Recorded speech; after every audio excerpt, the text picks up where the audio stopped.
Steven Jackson took some issue with what head coach Mike D'Antoni was saying. Anybody, anywhere, any place, anytime. Okay, D'Antoni, you wasn't talking like this after game one.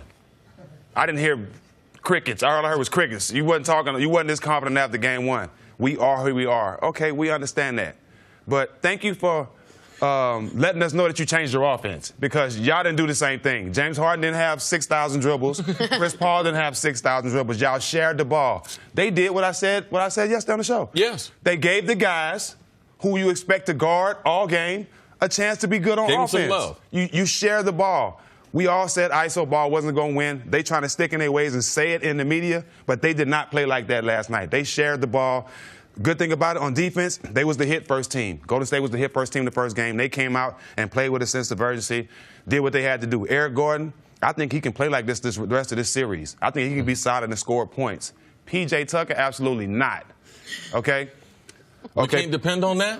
12 20-point games in 522 games. Okay?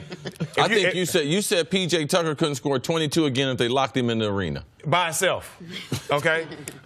If you expect on 88% shooting, if you expect this P.J. Tucker to get 22 points a game for the rest of the series, you lost your mind. Okay? You don't know anything about basketball. But great game for them last night. They did what they had to do to win this game, going back to Golden State. Here's the only thing you said I take issue with is they were equally as isolation heavy in game 2 as game 1, but they were totally different types of isolation. How they did it. Your point on the dribbling, it wasn't a 14-second isolation where James Harden's just cross the whole time.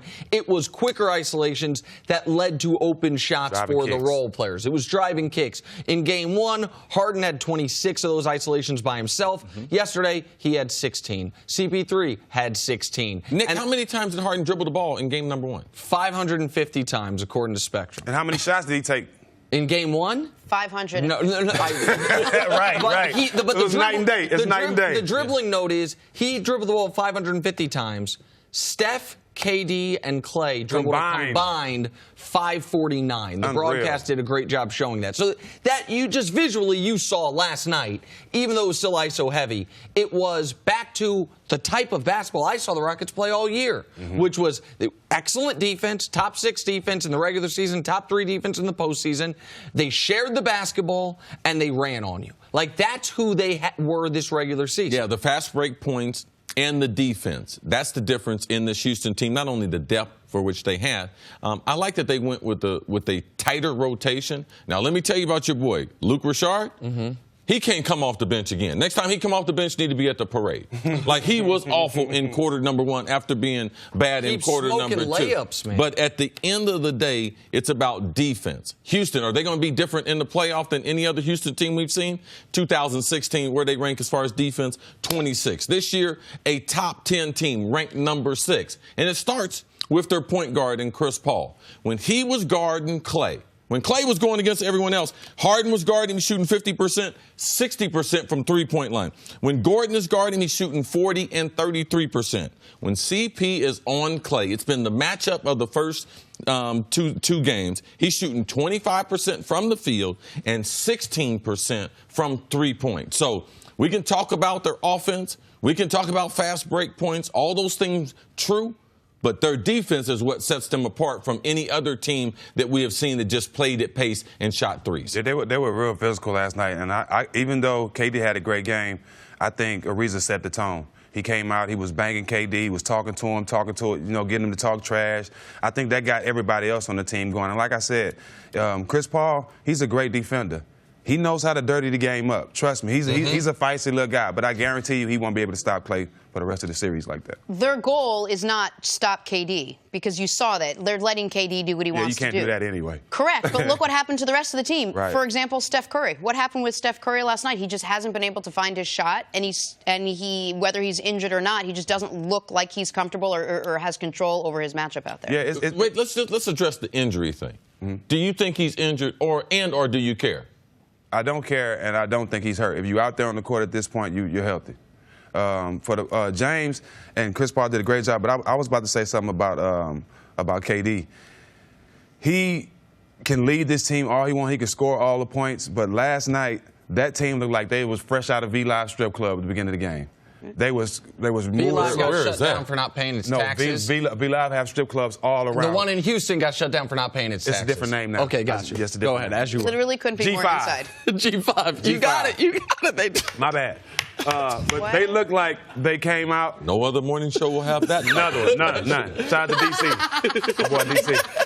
They came out just like they was tired, like they fresh out the club, and Making they had it rain so a many different type of way, Jenna. Exactly. Okay. So many turnovers. Draymond had like 4 or 5 unforced turnovers. They were just they look like we showed up today. Let's hurry up and get this game over with so we can get back to Golden State. We did what we need to. That's how they started the game off. And KD, the only one came to play last night. And I'm not going to sit here and be like the Warriors, they lost game 2, they're screwed. I'm not saying that. I think most people, if they picked Warriors in 5, which was a popular pick, thought the one game Houston would win would be game 2 at home.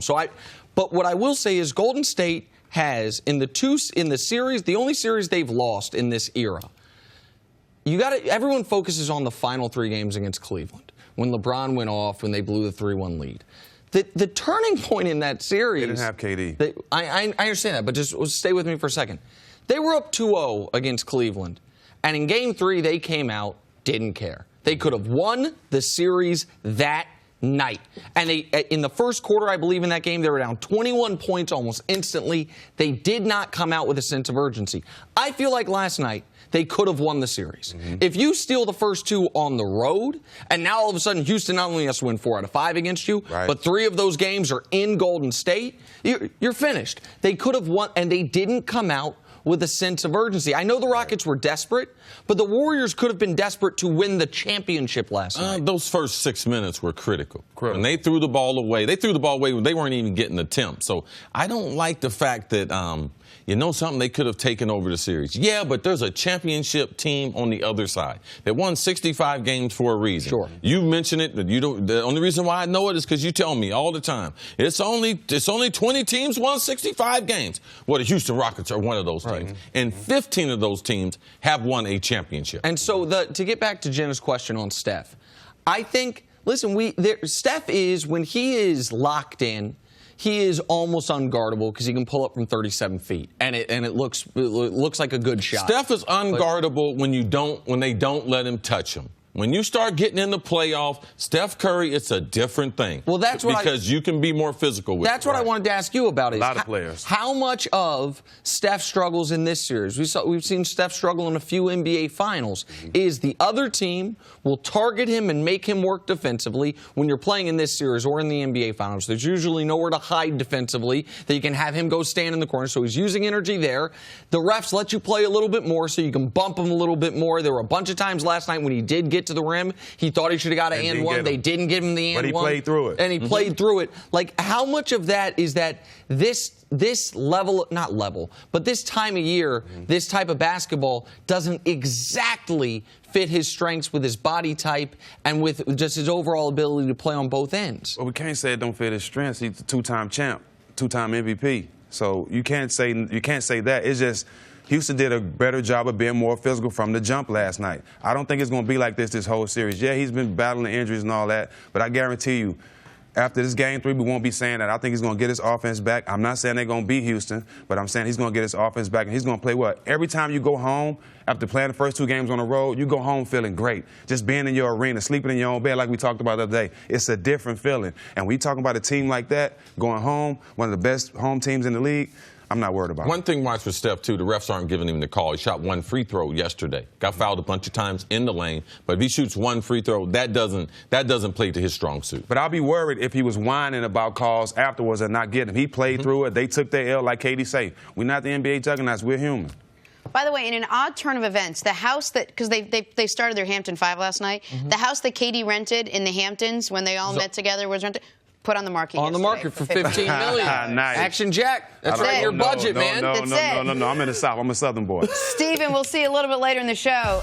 Thanks for watching. Subscribe here to get the latest from the show. Also, be sure to check out more of the best clips from First Things First, or go watch a few segments from our other shows on FS1.